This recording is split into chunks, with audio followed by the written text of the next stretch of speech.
Bayangkan Anda harus menyerahkan sekitar $2.000 setiap bulan. Sebagai gantinya, Anda hanya mendapatkan sebuah ruangan yang begitu sempit hingga berdiri tegak pun terasa sulit. Tidak ada jendela, tidak ada dapur, hanya satu tempat tidur yang sekaligus menjadi sofa, meja makan, dan seluruh ruang hidup Anda. Sekarang, arahkan pandangan ke atas. Hanya beberapa ratus meter dari ruangan itu, ada orang yang memiliki ruang tamu lebih luas daripada seluruh bangunan tempat Anda tinggal. Inilah salah satu kota terkaya di dunia. Selama 14 tahun berturut-turut, Hong Kong menyandang predikat sebagai pasar perumahan termahal di planet ini. Dan saat ini, sekitar 220.000 orang tinggal di ruang yang bahkan lebih kecil daripada satu tempat parkir. Attitude Fenyater yang tersebut embuji tersebut cap for di bos. Inilah Hong Kong. Kotak kecil. Apa yang sebenarnya Anda dapatkan dengan $2.000 per bulan? Mari mulai dari angka $2.000 tadi. Di banyak tempat, jumlah itu terdengar seperti anggaran sewa yang cukup nyaman. Di Hong Kong, uang sebesar itu baru cukup untuk membuka pintu. Dengan sekitar $12.700 Hong Kong per bulan atau mendekati $1.600 AS, Anda bisa menyewa apa yang biasa disebut warga setempat sebagai hunian nano. Luasnya hanya sekitar 117 kaki persegi atau kira-kira 11 meter persegi. Ingin tempat tinggal tipe studio? Unit seluas sekitar 450 kaki persegi di kawasan pusat seperti Causeway Bay bisa menelan biaya hampir $20.000 Hong Kong setiap bulan. Sementara apartemen kecil dengan satu kamar tidur di pusat kota biasanya berada di kisaran $16.500 hingga $20.000 Hong Kong. Jika dikonversikan, Anda membayar sekitar $2.000 hingga $2.600 AS setiap bulan untuk menempati ruang yang di banyak negara lain mungkin hanya dianggap sebesar lemari. 2. Hunian terbagi, rumah sangkar, dan rumah peti mati turun satu tingkat dari pasar tersebut. Bahkan ruang kecil tadi mulai terlihat seperti kemewahan. Di seluruh Hong Kong, data resmi mencatat lebih dari 108.000 unit hunian yang telah dibagi-bagi menjadi ruang kecil, dengan sekitar 215.000 orang tinggal di dalamnya. Jika bentuk paling ekstrem dari tempat tinggal ini ikut dihitung, sekitar 220.000 penduduk hidup di tempat yang secara tidak resmi dikenal sebagai rumah peti mati dan rumah sangkar. Dan rumah peti mati memang hampir persis seperti namanya. Luasnya bisa hanya sekitar 16 kaki persegi atau kira-kira 1,5 meter persegi. Anda tidak bisa berdiri tegak di dalamnya. Membentangkan kedua tangan pun sulit. Satu kotak sempit itu menjadi kamar tidur, dapur, sekaligus ruang keluarga. Banyak di antaranya sama sekali tidak memiliki jendela. Udara nyaris tidak bergerak, sementara kutu kasur menjadi masalah yang harus dihadapi setiap malam. Jika ada dapur, posisinya sering berada di ruang yang sama dengan toilet. Sebagian penghuni bahkan mengatakan dengan tenang bahwa sel penjara mungkin akan terasa seperti peningkatan kualitas hidup. Pemerintah mulai mencoba mengubah keadaan. Undang-undang baru yang diperkenalkan pada 2024 menetapkan bahwa unit seperti ini harus memiliki luas minimal 8 meter persegi, mempunyai jendela, dan dilengkapi toilet pribadi. Namun, jika aturan tersebut dijadikan ukuran sekitar sepertiga hunian yang ada, masih belum memenuhi syarat untuk dianggap legal. Dan disinilah semuanya terasa semakin sulit dipahami. Hong Kong bukan kota miskin. Ini adalah salah satu wilayah terkaya di planet ini. Bisakah Anda membayangkan hidup di ruangan seperti itu? Dan dari kota atau negara mana Anda menonton video ini? Tuliskan di kolom komentar agar kita bisa melihat betapa berbeda kondisi kehidupan di berbagai belahan dunia. Lalu bagaimana hidup di dalam sebuah kotak bisa berubah menjadi sesuatu yang dianggap biasa? Dan siapa sebenarnya yang hidup jauh di bagian paling atas kota ini? Ingat pertanyaan itu. Kita akan kembali kepadanya. 3. Mengapa perumahan Hong Kong menjadi yang termahal di dunia? Hong Kong memang kecil. Luas wilayahnya hanya sedikit di atas 1.100 km persegi. Tetapi sekitar 7,5 juta manusia hidup di dalam ruang tersebut. Namun ada fakta lain yang sering terlewatkan. Sebagian besar tanah Hong Kong sebenarnya tidak dapat dibangun. Medannya curam dan bergunung-gunung, sementara sebagian wilayah lainnya mendapat perlindungan lingkungan. Akibatnya, kota ini mengambil satu-satunya arah yang masih tersedia. Ke atas. Sekarang Hong Kong memiliki lebih dari 8.000 gedung bertingkat tinggi, menciptakan salah satu cakrawala vertikal paling ekstrem yang pernah dibangun manusia. Ketika tanah begitu terbatas sementara permintaan begitu besar, ruang tidak lagi sekadar menjadi tempat untuk tinggal. Ruang menjadi sesuatu yang harus diperebutkan. Itulah salah satu alasan Hong Kong selama 14 tahun berturut-turut dinilai sebagai pasar perumahan paling tidak terjangkau di dunia. Pada titik terburuk, harga sebuah rumah biasa bisa mencapai lebih dari 20 kali total penghasilan tahunan satu keluarga. Bahkan setelah harga properti melemah, angkanya masih berada di sekitar 14 kali penghasilan tahunan. Untuk memahami seberapa besar perbedaannya, lihat saja luas ruang hidup setiap orang. Rata-rata penduduk Tokyo memiliki ruang tinggal sekitar sepertiga lebih besar dibandingkan penduduk Hong Kong. Di Singapura, ruang yang tersedia mendekati 2/3 lebih luas. Pemerintah Hong Kong menyatakan bahwa mereka akhirnya telah menemukan cukup lahan untuk membangun sekitar 308.000 unit perumahan publik selama 10 tahun mendatang. Tetapi hari ini, waktu tunggu untuk mendapatkannya masih sekitar 5,5 tahun. Dan dari sinilah muncul satu aturan tak tertulis yang memengaruhi hampir seluruh kehidupan di kota ini. Di Hong Kong, ruang adalah kemewahan tertinggi. 4. Kota yang tidak pernah melambat. Jika ruang menentukan di mana Anda hidup, waktu menentukan bagaimana Anda menjalani hidup. Dan di Hong Kong, waktu seolah bergerak lebih cepat daripada di hampir semua tempat lain. Kota ini dikenal memiliki jam kerja yang sangat panjang. Rata-rata waktu kerja mencapai sekitar 50 jam setiap minggu, hampir 40% di atas rata-rata global. Dalam sebuah survei Serikat Pekerja, lebih dari separuh karyawan mengatakan mereka bekerja lebih dari 45 jam per minggu. Sekitar 7% bahkan mengaku melewati 70 jam. Di bidang keuangan, hukum dan perdagangan, pulang larut bukan pengecualian. Itu bagian dari pekerjaan. Lalu mengapa orang menerimanya? Sebagian jawabannya berasal dari budaya, yaitu keyakinan kuat bahwa kemampuan bertahan merupakan bagian dari harga sebuah keberhasilan. Namun sebagian lainnya hanyalah persoalan hitung-hitungan. Ketika biaya sewa menghabiskan separuh penghasilan Anda, memperlambat langkah terasa sama seperti tertinggal. Maka orang bekerja semakin keras hanya agar tetap berada di posisi yang sama. Dampaknya muncul secara perlahan.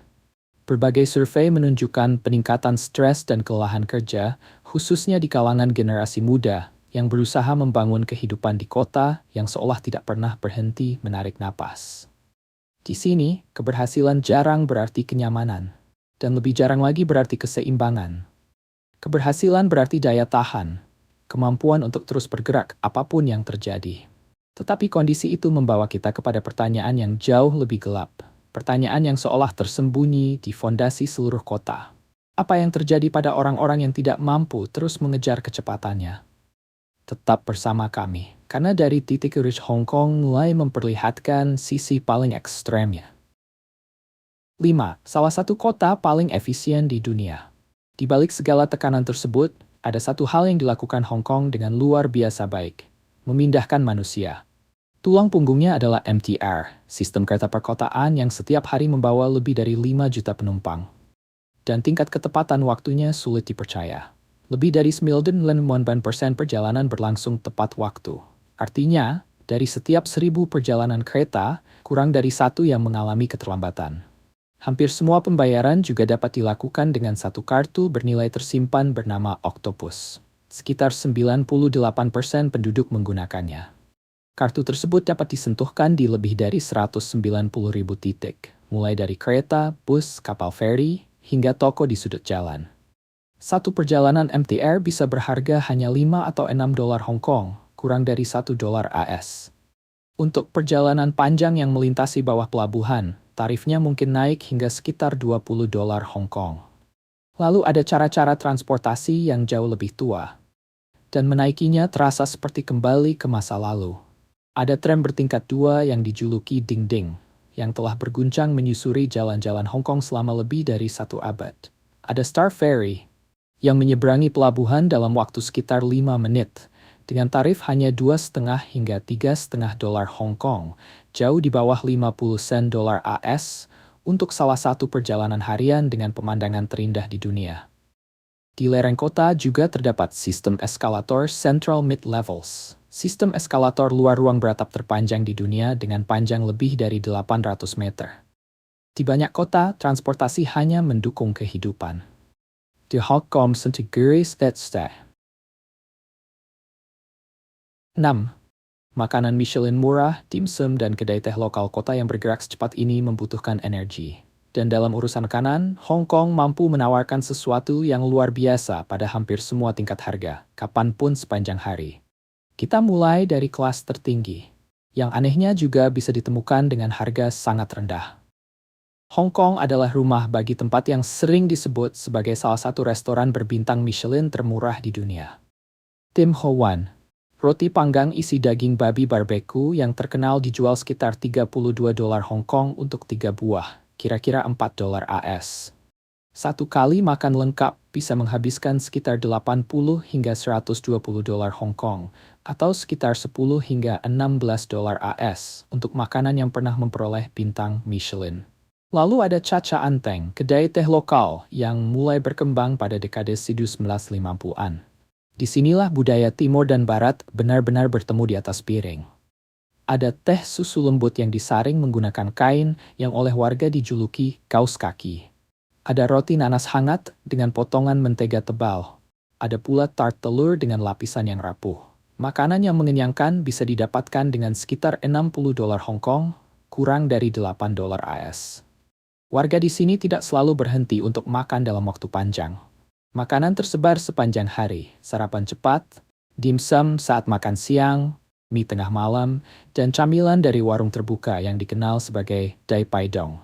Di satu blok yang sama, Anda bisa menemukan makanan jalanan seharga beberapa dolar dan restoran mewah yang mengenakan biaya ratusan dolar. Namun ada satu hal yang perlu diingat. Bagi wisatawan, harga makanan semacam ini mungkin terasa murah. Tetapi ketika dibandingkan dengan pendapatan warga lokal dan biaya sewa yang sangat tinggi, maknanya menjadi berbeda. Makanan dibuat cukup terjangkau agar orang bisa terus bertahan. Di kota yang nyaris tidak pernah berhenti, waktu makan sering menjadi satu-satunya jeda yang diizinkan seseorang bagi dirinya sendiri. 7.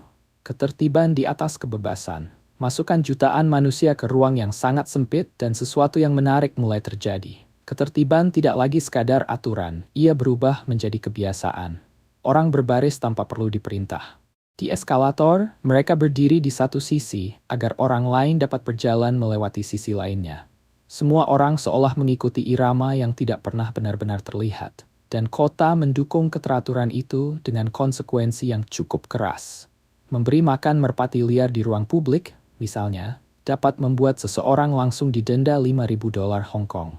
Aturan yang diberlakukan pada 2024 itu bahkan memiliki ancaman maksimal berupa denda $100.000 Hong Kong dan hukuman penjara hingga 1 tahun. Terdengar berlebihan. Sampai kita kembali mengingat tingkat kepadatan kota. Lebih dari 7.000 orang hidup dalam setiap kilometer persegi. Di kawasan tersibuk, jumlahnya jauh lebih tinggi lagi. Ketika jutaan kehidupan saling bersinggungan sedekat ini, konsep kebebasan pribadi perlahan ikut berubah. Kebebasan tidak hilang, ia hanya dilipat dengan rapi agar seluruh mesin perkotaan tetap dapat bergerak. Hal seperti ini baru benar-benar terasa ketika seseorang hidup di dalam sistem tersebut. Namun biaya paling berat dari semuanya bukan sesuatu yang mudah dilihat atau dihitung. Biaya itu jauh lebih sunyi. Kemandirian yang memiliki harga. Hong Kong kini memiliki salah satu tingkat kelahiran terendah di dunia, sekitar 0,7 anak per perempuan. Dengan kata lain, jumlah anak yang lahir di kota ini sangat sedikit. Usia rata-rata pernikahan sudah melewati 30 tahun. Semakin banyak orang tetap melajang dan tidak semuanya memilih kondisi tersebut secara sukarela. Banyak perempuan Hong Kong berpendidikan tinggi, mandiri secara finansial, dan telah mampu membangun kehidupan sendiri ketika memasuki akhir usia 20-an. Dari luar, itu terlihat sebagai kebebasan. Dan dalam banyak hal, memang demikian. Namun di bawah permukaan, kekuatan yang membuat apartemen semakin kecil juga sedang mempersempit bagian lain dari kehidupan. Ketika Anda bekerja 50 jam setiap minggu, sementara membesarkan seorang anak berarti membutuhkan ruang tambahan, yang bahkan saat ini pun tidak mampu Anda beli, hubungan dan keluarga perlahan turun dalam daftar prioritas. Perhitungan hidup di kota ini tidak menyisakan banyak ruang untuk dua orang. Maka masyarakat beradaptasi seperti yang selalu mereka lakukan. Mereka hidup dalam ruang yang lebih kecil, dan semakin banyak yang hidup seorang diri. Di Hong Kong, tinggal sendirian tidak lagi dianggap luar biasa. Perlahan, hal itu justru mulai menjadi keadaan yang biasa. Dan kesepian yang bersembunyi di balik jutaan cahaya kota membawa kita kepada kenyataan paling berat tentang Hong Kong. Sebuah kenyataan yang hanya terlihat ketika kita memandang ke atas dan ke bawah pada saat yang sama. 9. Dua dunia yang bertumpuk. Sekarang kita kembali kepada pertanyaan yang tadi dibiarkan menggantung. Siapa yang tinggal di bagian paling atas? Naiklah dari jalan-jalan padat menuju Victoria Peak, dan Anda seperti memasuki dunia lain. Rumah-rumah di kawasan ini termasuk yang paling mahal di planet ini. Sebuah rumah besar di Peak pernah ditawarkan dengan harga sekitar $166 juta AS. Rumah termahal di kota, yang berada di Repulse Bay, pernah dipasarkan dengan harga $2,2 miliar Hong Kong. Pada level tertinggi, properti bahkan pernah berpindah tangan dengan nilai setara lebih dari $100.000 AS untuk setiap kaki persegi. Bahkan sebuah tempat parkir pernah terjual dengan harga sekitar $1,3 juta AS. Itu pernah menjadi tempat parkir termahal di dunia. Sekarang turun kembali. Hanya beberapa kilometer, tetapi terasa seperti berpindah ke alam semesta lain. Kembali ke rumah-rumah peti mati. Di sini seorang pria yang ditanya di mana ia membayangkan dirinya 10 tahun mendatang, menjawab tanpa emosi berlebihan bahwa kemungkinan besar ia sudah meninggal. Di sini pula, ketika seorang tetangga meninggal sendirian di dalam ruang tertutup, penghuni lain terkadang baru menyadarinya setelah mencium bau. Dan ingat kembali satu fakta tadi. Sel penjara bisa memberikan ruang yang lebih luas daripada tempat tinggal mereka. Simpan dua gambaran itu di kepala Anda secara bersamaan. Karena keduanya adalah Hong Kong. Menurut Oxfam, 21 Taipan terkaya di kota ini memiliki kekayaan yang kira-kira setara dengan seluruh cadangan fiskal pemerintah. 10% rumah tangga terkaya kini memiliki pendapatan sekitar 82 lebih besar daripada 10% rumah tangga termiskin. Kesenjangan tersebut meningkat lebih dari 2 kali lipat hanya dalam 5 tahun. Lebih dari 1,3 juta penduduk, sekitar 1 dari setiap 5 orang, hidup di bawah garis kemiskinan. Maka di sebuah kota tempat harapan hidup dapat mencapai sekitar 85 tahun, Anda masih bisa melihat lelaki dan perempuan lanjut usia membungkuk, mengumpulkan kardus di jalan demi bertahan hidup. Sebuah tempat parkir bernilai lebih dari $1 juta dapat berada hanya beberapa menit dari orang-orang yang nyaris tidak memiliki ruang untuk bernapas. Ini bukan kisah tentang negara miskin yang sedang berjuang. Ini adalah kisah tentang salah satu kota terkaya di dunia dan tentang siapa yang mendapatkan cukup ruang untuk hidup. Karena itu, ada satu pertanyaan untuk Anda. Di salah satu kota paling kaya di planet ini, ribuan orang masih tidur di dalam kotak sempit. Apakah ini hanya fenomena Hong Kong? Atau justru gambaran awal dari masa depan kota-kota besar lain yang semakin padat dan mahal? Tuliskan pendapat Anda di kolom komentar. Saya membacanya. 10. Bahkan setelah meninggal, ruang tetap langka. Dan sekarang kita sampai pada salah satu bagian paling aneh dari semuanya. Di Hong Kong, kematian pun tidak otomatis memberikan ruang lebih luas. Tanah untuk orang hidup telah lama menjadi masalah. Dan akhirnya, tanah untuk orang meninggal pun ikut kehabisan. Sejak dekade 1970-an, kota ini pada praktiknya tidak lagi mengizinkan pembangunan makam permanen baru. Saat ini, jika seseorang dimakamkan di pemakaman umum, jenazahnya harus digali kembali setelah hanya 6 tahun untuk kemudian dikremasi. Tujuannya sederhana, memberikan ruang bagi orang berikutnya. Sementara itu, satu lahan pemakaman pribadi, jika Anda masih bisa menemukannya, dapat berharga hingga $1 juta Hong Kong. Nilainya jauh di atas $100.000 AS. Ada sebuah kalimat getir yang sering diucapkan warga lokal. Di Hong Kong, menyediakan tempat untuk orang mati bisa lebih mahal daripada menyediakan tempat untuk orang hidup. Karena itu, kebanyakan orang akhirnya dikremasi. Abunya ditempatkan di sebuah ruang penyimpanan yang ukurannya tidak jauh lebih besar daripada kotak sepatu. Tetapi bahkan tempat seperti itu tetap langka. Kolumbarium publik hanya menyediakan beberapa ratus ruang baru setiap tahun, sementara jumlah kematian mencapai sekitar 40 hingga 50 ribu orang. Waktu tunggunya bisa berlangsung bertahun-tahun. Puluhan ribu Gucci menunggu giliran mendapatkan tempat. Pikirkan makna sebenarnya dari keadaan ini. Di kota ini, seseorang bisa menghabiskan seluruh hidupnya tanpa mampu membeli ruang yang cukup untuk berdiri dengan nyaman. Lalu setelah meninggal, ia masih harus menunggu bertahun-tahun untuk mendapatkan tempat beristirahat. Melihat semua angka tadi, mudah menganggap Hong Kong hanyalah kumpulan beton, tekanan, dan ketimpangan yang sulit dipercaya. Namun bergeraklah beberapa menit ke arah lain. Tiba-tiba, kota yang Anda pikir sudah Anda pahami seolah menghilang. 11. Sekitar 40% Hong Kong adalah kawasan hijau. Ada satu fakta yang mungkin tidak pernah dibayangkan banyak orang tentang kota yang tampak begitu padat ini. Sekitar 40% wilayah Hong Kong merupakan kawasan hijau yang dilindungi. 40%. Ketika jutaan manusia bertumpuk di gedung-gedung tinggi, kota ini pada saat yang sama mempertahankan 24 taman alam yang dipenuhi pegunungan, hutan, dan jalur pesisir. Dan banyak di antaranya berada hanya beberapa menit dari pusat keuangan. Anda bisa menyelesaikan pertemuan di antara gedung-gedung kaca di Central, lalu kurang dari setengah jam kemudian berjalan di punggung bukit seperti Dragon's Back, dengan Laut Cina Selatan terbentang di bawah. Naiki kereta gantung melintasi perbukitan hijau, dan Anda bisa tiba di Tai O, desa nelayan tua, tempat rumah-rumah kayu berdiri di atas tiang di atas air. Udara dipenuhi aroma makanan laut kering. Irama kehidupan di sana terasa seperti datang dari abad berbeda. Ada pantai-pantai yang sunyi, kuil-kuil yang tersembunyi di balik kabut, dan garis pantai tempat Anda mungkin akan lupa untuk sesaat bahwa sebuah kota raksasa sedang hidup hanya di balik bukit. Kontrasnya hampir terasa tidak nyata. Satu saat Anda dikelilingi gedung pencakar langit. Sesaat kemudian Anda berdiri dalam keheningan, menatap laut terbuka. Tetapi perhatikan apa yang harus dilakukan untuk mendapatkan ketenangan itu. Di Hong Kong, keheningan adalah sesuatu yang langka. Dan karena itu, sangat berharga. Untuk benar-benar merasakannya, Anda hampir harus meninggalkan sistem kota sepenuhnya. Engin Ritam says that that's a sword of tree nabs ninash. Rive sape to disi. 12. Tradisi yang menolak menghilang. Untuk kota yang terlihat begitu modern, Hong Kong masih memegang banyak kepercayaan lama dengan kekuatan yang mengejutkan.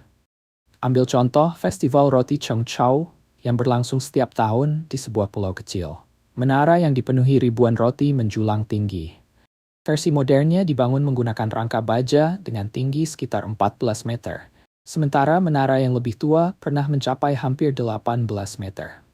Pada puncak festival, para peserta memanjat gunungan roti tersebut dan berlomba mengambil roti yang berada paling tinggi karena dipercaya membawa keberuntungan. Tradisi itu bermula berabad-abad lalu sebagai ritual Tao. Komunitas nelayan menggunakannya untuk memohon perlindungan. Sampai sekarang, selama 3 hari penuh, seluruh pulau masih menjalani pola makan vegetarian. Kemudian ada festival hantu lapar yang berlangsung pada bulan ke-7 kalender lunar. Masyarakat percaya bahwa pada periode tersebut, roh orang yang telah meninggal kembali berjalan di antara orang hidup. Keluarga membakar dupa dan berbagai persembahan kertas. Ada uang kertas, pakaian dari kertas, bahkan mobil dari kertas. Semuanya dikirim secara simbolis kepada anggota keluarga di alam setelah kematian. Kepercayaan lama juga masih memengaruhi kehidupan sehari-hari dalam bentuk yang mungkin tidak langsung terlihat. Banyak bangunan melewati nomor lantai tertentu, terutama angka 4, karena pengucapan kata 4 terdengar mirip dengan kata kematian. Pelaku usaha memilih tanggal pembukaan dengan hati-hati. Sebagian orang masih memperhatikan simbol dan waktu sebelum mengambil keputusan besar. Tradisi itu tidak selalu muncul dengan suara keras. Namun di kota yang dibentuk oleh kecepatan dan tekanan, tradisi menjadi semacam jangkar. Sesuatu yang membantu orang tetap berpijak. Dan tradisi itu juga menunjukkan sesuatu yang lebih dalam.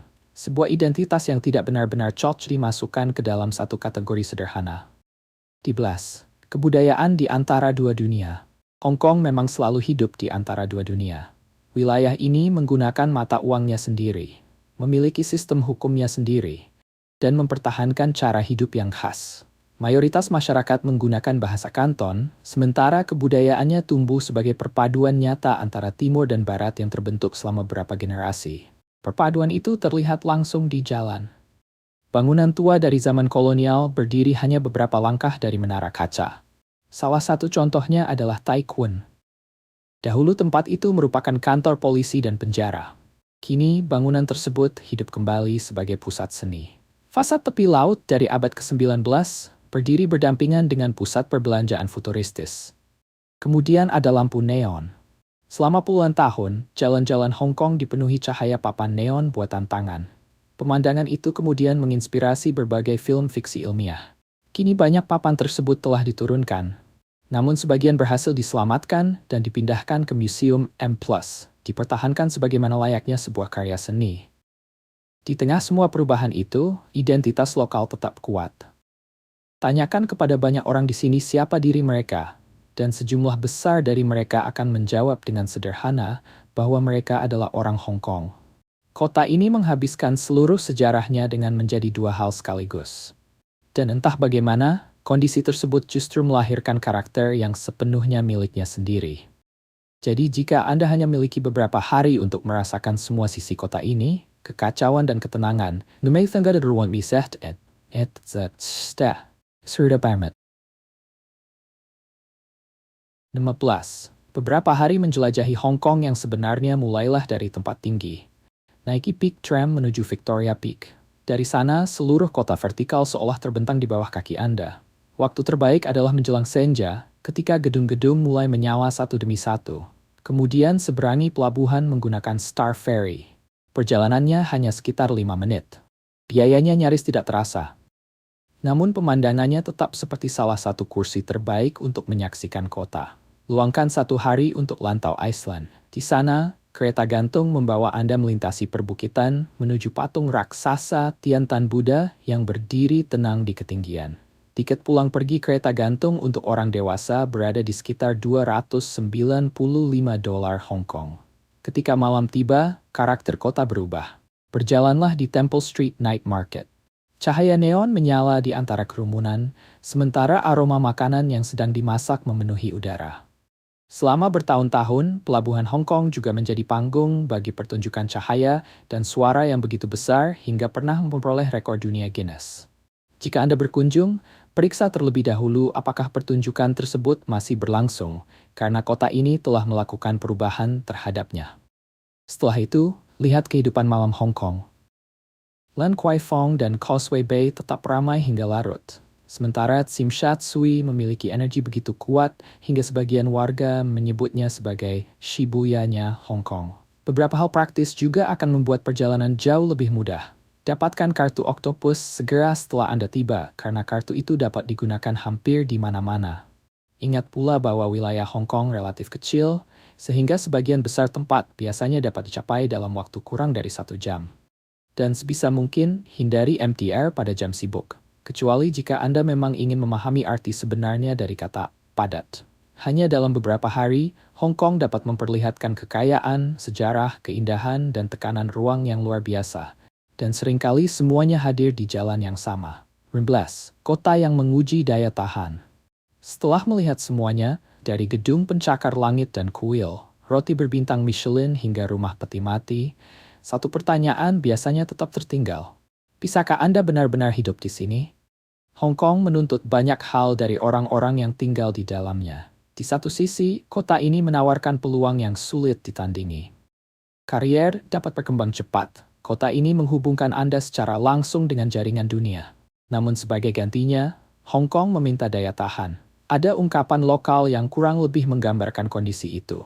Keberhasilan di sini bukan sekadar soal mencapai puncak. Keberhasilan adalah memiliki kekuatan untuk tetap berada di sana.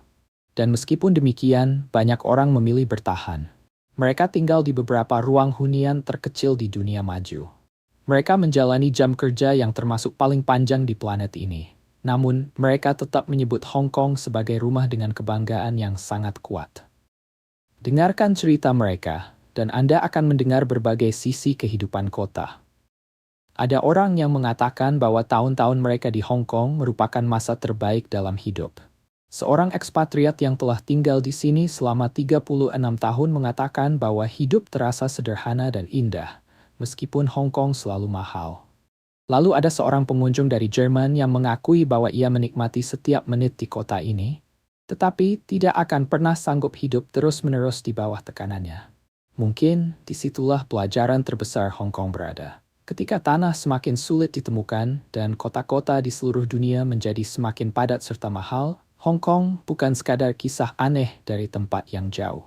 Ia mungkin sedang memperlihatkan masa depan lebih cepat daripada kota lainnya. Pertanyaannya hanya satu. Apakah kita akan belajar darinya? Atau suatu hari nanti kita justru akan hidup dengan kondisi yang sama? Pada akhirnya, inilah pelajaran terbesar dari Hong Kong. Ruang adalah kemewahan tertinggi. Dan di kota ini, ruang memengaruhi cara manusia tinggal, bekerja, makan, membangun hubungan, bahkan menentukan tempat mereka beristirahat setelah meninggal. Hong Kong adalah salah satu tempat terkaya di planet ini. Namun kota tersebut menuntut sesuatu yang luar biasa besar dari setiap orang yang hidup di dalamnya. Meski begitu, di balik seluruh tekanan, masih ada kehangatan. Ada kemampuan untuk bertahan. Ada kebanggaan yang membuat orang terus kembali. Jika perjalanan ke salah satu kota paling ekstrem di dunia ini membuat Anda penasaran, ada satu kota padat lain yang menghadapi masalah serupa dengan caranya sendiri. Kehidupan mikro di Tokyo memiliki kisah yang tidak kalah luar biasa. Dan kisah itu menunggu Anda di video berikutnya. Berlanggananlah kanal ini untuk terus menjelajahi negara, kota, dan kebudayaan paling unik di dunia.